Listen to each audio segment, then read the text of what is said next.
আসসালামু আলাইকুম। গত ভিডিওতে ট্রান্সফরমার থেকে কিভাবে ডিসি কারেন্ট বের করতে হয় সেই প্রক্রিয়াটি দেখিয়েছিলাম। সাধারণত সেই ডিসি কারেন্টের ভোল্টের মান হয় 18 থেকে 22 ভোল্টের মধ্যে। আমাদের অনেক ক্ষেত্রে 12 ভোল্ট, অনেক ক্ষেত্রে 25 ভোল্ট, এমনকি অন্যান্য নির্দিষ্ট একটা ভোল্টের প্রয়োজন হতে পারে। সেটা সরাসরি ট্রান্সফরমার থেকে বের করা সম্ভব নয়। আজকের ভিডিওতে আমি আপনাদেরকে দেখাবো ট্রান্সফরমার থেকে ডিসি বুস্ট বা বাক কনভার্টার ব্যবহার করে যেভাবে নির্দিষ্ট একটা ভোল্টেজ বের করবেন।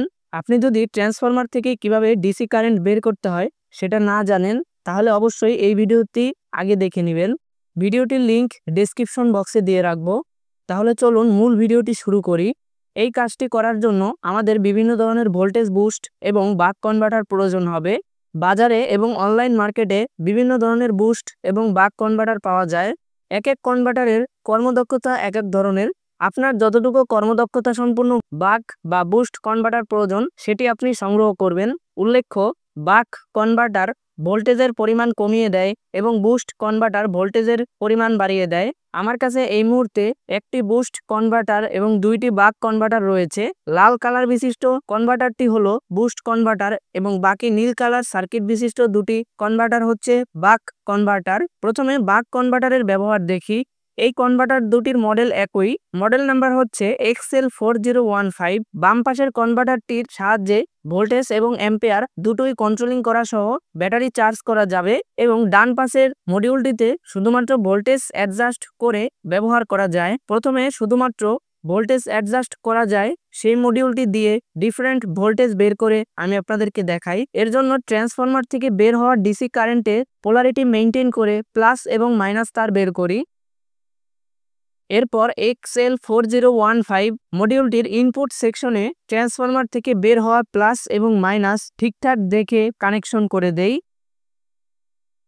এরপর মডিউলটির আউটপুট সেকশনে এলিগেটর ক্লিপ সংযুক্ত দুটি তার সংযুক্ত করি। এখন ট্রান্সফরমারে এসি সংযোগ দেওয়ার সাথে সাথেই দেখতে পারবেন মডিউলটি অন হয়ে যাবে। এখন ভোল্টমিটারের সাহায্যে ইনপুট সেকশনের ভোল্টেজ এবং আউটপুট সেকশনের ভোল্টেজ পরিমাপ করি। দেখতে পাচ্ছেন আউটপুট সেকশনে 13 ভোল্ট রয়েছে, যেটা মডিউলটির ডিসপ্লেতেও দেখা যাচ্ছে এবং মাল্টিমিটারেও, এবং ইনপুট সেকশনে 21 ভোল্ট রয়েছে। তার মানে 21 ভোল্ট থেকে আমরা 13 ভোল্ট কনভার্ট করতে পেরেছি। এখন মডিউলটির সাথে সংযুক্ত থাকা পটেনশিওমিটারটি যদি আমরা ঘোরাই তাহলে দেখতে পারবেন ভোল্টেজ কমছে বা বাড়ছে। এই ভোল্টেজের মান 1.5 ভোল্ট থেকে ইনপুট সেকশনে দেওয়া 21 ভোল্ট পর্যন্তই করা যাবে, যেহেতু এটা একটি বাক কনভার্টার। এভাবে বাক কনভার্টারের সাহায্যে ইনপুট সেকশনে দেওয়া ভোল্ট এবং সর্বনিম্ন 1 ভোল্ট এর মধ্যে আপনারা অ্যাডজাস্টেবল করে প্রয়োজনীয় ভোল্ট বের করে ব্যবহার করতে পারবেন।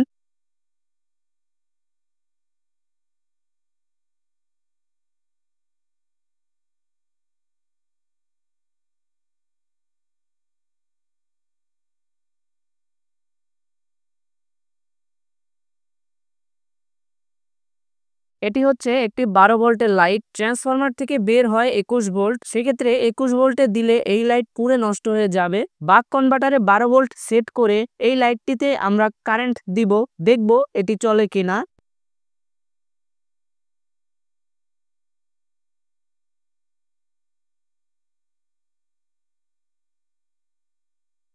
দেখতেই পেলেন লাইটটি তার প্রপারলি আলো দিতে পেরেছে, অর্থাৎ বাক কনভার্টারের সাহায্যে ট্রান্সফরমার থেকে বের হওয়া 21 ভোল্টকে 12 ভোল্ট বানিয়ে ব্যবহার করতে পেরেছি।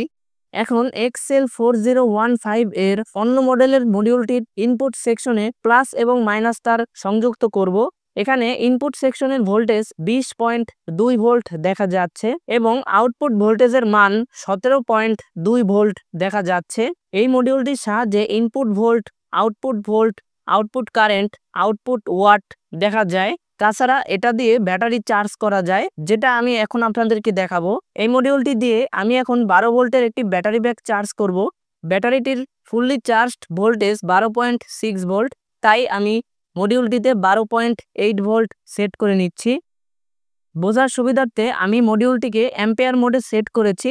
এটার সাহায্যে আউটপুট অ্যাম্পিয়ার দেখা যাবে। মডিউলটির আউটপুট সেকশন থেকে বের হওয়া প্লাস ব্যাটারির প্লাসে এবং মাইনাস ব্যাটারির মাইনাসে সংযুক্ত করব।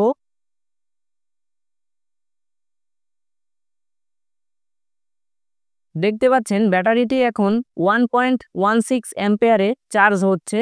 ব্যাটারি যখন চার্জ হয় তখন একটি এলইডি এবং ব্যাটারি যখন ফুল চার্জ হয় তখন আরেকটি এলইডি ইন্ডিকেট করে। এভাবে ট্রান্সফরমারের সাহায্যে বাক কনভার্টার ব্যবহার করে যে কোনো ব্যাটারি ব্যাগ চার্জ করা যাবে। যে কোনো ব্যাটারি ব্যাগ এই মডিউলটি দিয়ে কিভাবে চার্জ করতে হয় সেই সম্পর্কে আমার এই দুটি ভিডিওতে বিস্তারিত বর্ণনা করা হয়েছে। আপনি চাইলে ব্যাটারি চার্জ দেওয়ার বেসিক জানতেও এই দুটি ভিডিও দেখতে পারেন। ভিডিও দুটির লিংক থাকবে ডেসক্রিপশন বক্সে। এতক্ষণ আমরা 21 ভোল্টের নিচের ভোল্টগুলোতে কাজ করে এসেছি। এখন আমার যদি দরকার হয় 40 ভোল্ট, সেটা আমি কিভাবে পাবো? সেটা কিন্তু বাক কনভার্টারের সাহায্যে সম্ভব নয়। সেটার জন্য আমাদের দরকার হবে বুস্ট কনভার্টার। আমার হাতে থাকা বুস্ট কনভার্টারটি 60 ভোল্ট পর্যন্ত উঠাতে পারে। আমরা দেখব এটা আসলে ট্রান্সফরমার থেকে নেওয়া লাইন থেকে সম্ভব কিনা।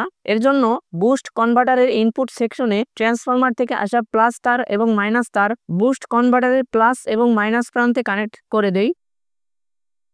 এরপর বুস্ট কনভার্টারের আউটপুট প্রান্তে দুটি এলিগেটর ক্লিপযুক্ত তার সংযুক্ত করি। এরপর মাল্টিমিটারের প্লাস এবং মাইনাস প্রোবে আউটপুট প্রান্তের এলিগেটর ক্লিপগুলো যুক্ত করলে আউটপুট ভোল্ট দেখা যাচ্ছে। যেহেতু এটা বুস্ট কনভার্টার তাই এর সর্বনিম্ন ভোল্ট হবে ইনপুট সেকশনে দেওয়া ভোল্ট এবং সর্বোচ্চ ভোল্টেজ হবে কনভার্টারের ক্ষমতা অনুযায়ী। এই কনভার্টারের ক্ষেত্রে যেটার মান 65 ভোল্টের আশেপাশে হবে। মডিউলটিতে থাকা ভোল্টেজের পটেনশিওমিটার ঘুরিয়ে আমি ভোল্টেজ সর্বোচ্চ 67 ভোল্ট উঠিয়েছি। অর্থাৎ এই মডিউলটি ব্যবহার করে এই ট্রান্সফরমারের সাহায্যে 21 থেকে 67 পয়েন্ট সামথিং ভোল্ট পর্যন্ত পাওয়া সম্ভব। এখানে দেখুন মাল্টিমিটারের সাহায্যে ইনপুট সেকশনের ভোল্ট 20 ভোল্ট পাওয়া যাচ্ছে এবং আউটপুট সেকশনের ভোল্ট 60 ভোল্ট পাওয়া যাচ্ছে। ট্রান্সফরমার থেকে পাওয়া ভোল্টেজকে কিভাবে হ্রাস এবং বৃদ্ধি করতে হয় আশা করছি এখন আপনারা বুস্ট বা বাক কনভার্টারের সাহায্যে সেটি সহজেই করতে পারবেন। আজকের ভিডিওটা এই পর্যন্তই। কোনো কিছু বুঝতে অসুবিধা হলে অবশ্যই কমেন্টে জানাবেন। আমি প্রত্যেকটা কমেন্টের রিপ্লাই দেওয়ার সর্বোচ্চ চেষ্টা করব। তো দেখা হচ্ছে অন্য কোনো একটা ভিডিওতে। ততক্ষণ পর্যন্ত সকলে ভালো থাকবেন, সুস্থ থাকবেন। আল্লাহ হাফেজ।